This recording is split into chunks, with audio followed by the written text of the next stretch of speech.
ದೇಶದಲ್ಲೂ ಕೂಡ ಕಾಂಗ್ರೆಸ್ಸಿನ ಓಟಿನ ಪ್ರಮಾಣ 3% ಜಾಸ್ತಿ ಆಗಿದೆ. ಇಡೀ ದೇಶದಲ್ಲಿ 3% ಕಾಂಗ್ರೆಸ್ಗೆ ಮತ ಜಾಸ್ತಿ ಆಗಿದೆ. ಯಾಕಂದ್ರೆ ಭಾರತೀಯ ಜನತಾ ಪಕ್ಷದವರು ಅಧಿಕಾರದಲ್ಲಿದ್ದರು, NDA ಅಧಿಕಾರದಲ್ಲಿತ್ತು.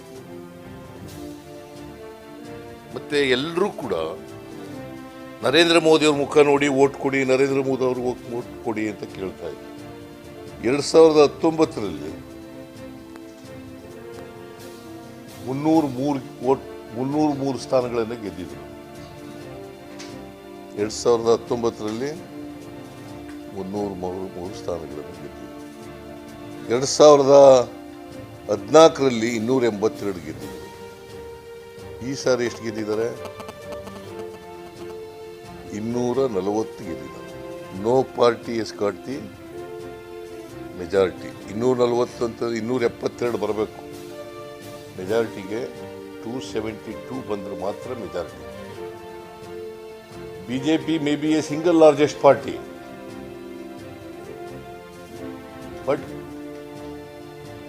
This not got the simple majority. ಮತ್ತೆ ಎಲ್ಲೂ ಕೂಡ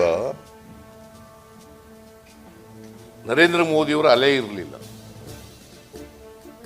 ದಟ್ ಮೀನ್ಸ್ ವಿಷಯ ಅವರ ಜನಪ್ರಿಯತೆ ಕುಗ್ಗಿದೆ. ರಿಸಲ್ಟ್ ಅನ್ನು ನೋಡಿದಾಗ ಬಹಳ ಸ್ಪಷ್ಟವಾಗಿ ಅವರ ಜನಪ್ರಿಯತೆ ಕುಗ್ಗಿದೆ ಅಂತಕ್ಕಂಥದ್ದು ಬಹಳ ಸ್ಪಷ್ಟವಾಗಿ ಮೇಲ್ನೋಟಕ್ಕೆ ಗೋಚರಿಸ್ತದೆ.